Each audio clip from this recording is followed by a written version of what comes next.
पितृपक्ष का समय ऐसा समय होता है जब अगर हम धर्म का पालन करते हैं, दान करते हैं, पुण्य करते हैं, तो इससे हमारे पितरों की आत्मा को शांति मिलती है और उनका आशीर्वाद हमें प्राप्त होता है। पितृपक्ष में दान करने की बहुत महिमा बताई गई है और इसी क्रम में आज हम आपको बताएंगे कि पितृपक्ष में किन किन चीजों का दान करना सर्वाधिक फायदेमंद होता है। पितृपक्ष में गीता का पाठ अगर किया जाए और दान किया जाए तो ये विशेष लाभकारी होता है। इससे आपके पितरों की आत्मा को निश्चित रूप से शांति मिलती है। जो पहला दान है वो है गौदान, यानी गाय का दान। इस दान को करने से व्यक्ति को निश्चित रूप से मुक्ति की प्राप्ति होती है। व्यक्ति इस दान को प्रत्यक्ष रूप में भी कर सकता है और संकल्प से भी कर सकता है, यानी पैसों का दान भी कर सकता है। जितने पैसे में गाय खरीदी जाती हो उतने पैसे का दान करने से भी संकल्प लेकर भी काम चल जाता है। दूसरा दान है भूमि का दान। भूमि या इसके अभाव में आप केवल मिट्टी का दान कर सकते हैं, उससे भी ये दान संपूर्ण हो जाता है। या तो जमीन का दान करें, या तो कुछ पैसे संकल्प लेकर के दान करें, या मिट्टी का दान करें, इससे भी भूमि का दान पूर्ण होता है और इससे आर्थिक समृद्धि प्राप्त होती है। अब जानते हैं तिल के दान के बारे में।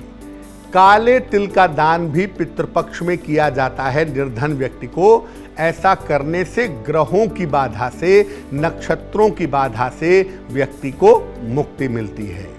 चौथा दान है स्वर्ण दान, यानी कि सोने का दान। स्वर्ण दान करने से व्यक्ति को कर्ज से और रोगों से मुक्ति मिलती है। अगर आप सोने का दान नहीं कर पाते तो केवल दक्षिणा भी दे सकते हैं, केवल दक्षिणा देना भी शुभ होगा। अब जानते हैं पांचवें दान के बारे में। यह है घृत दान, यानी घी का दान। गाय के दूध से बने हुए घी का बर्तन के सहित, डब्बे के सहित या पात्र सहित दान करना चाहिए।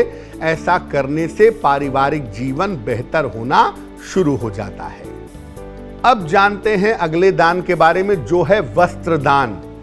वस्त्र दान में वस्त्र और उपवस्त्र दोनों अलग अलग दान किए जाते हैं। जो कपड़े दान किए जाएंगे वो नवीन होने चाहिए, नए होने चाहिए और फटे पुराने नहीं होने चाहिए। इसके बाद जो सातवां दान है वो है धान्य का दान।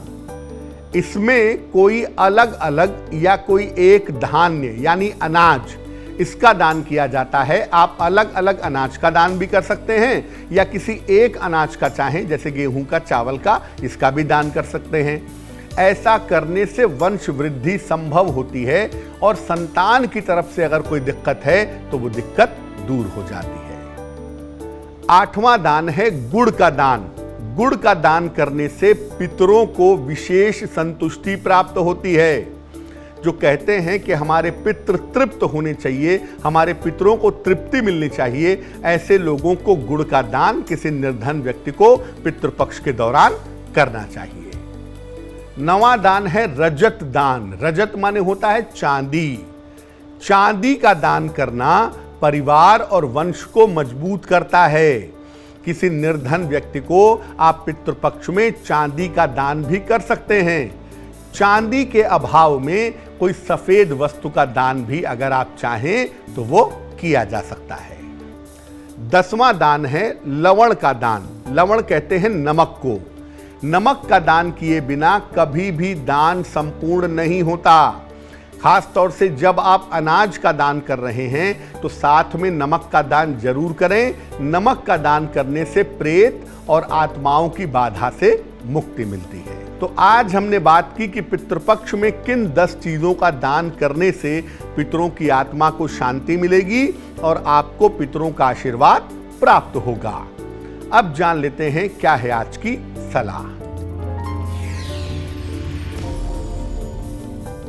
अगर बिना कारण के बार बार स्वास्थ्य आपका खराब होता हो, रिपोर्ट में कुछ भी नहीं आता हो, फिर भी आप बीमार रहते हो तो क्या करेंगे? जल में एक चुटकी नमक मिला करके स्नान करें, सप्ताह में एक बार किसी धर्म स्थान पर जाएं, किसी निर्धन को खाने पीने की चीज का दान करें। सप्ताह में एक बार किसी निर्धन को दान करें, धर्म स्थान जाएं और रोज जब नहाते हैं तो नहाने के पानी में एक चुटकी नमक मिलाकर नहाएं, आपकी ये समस्या दूर हो जाएगी।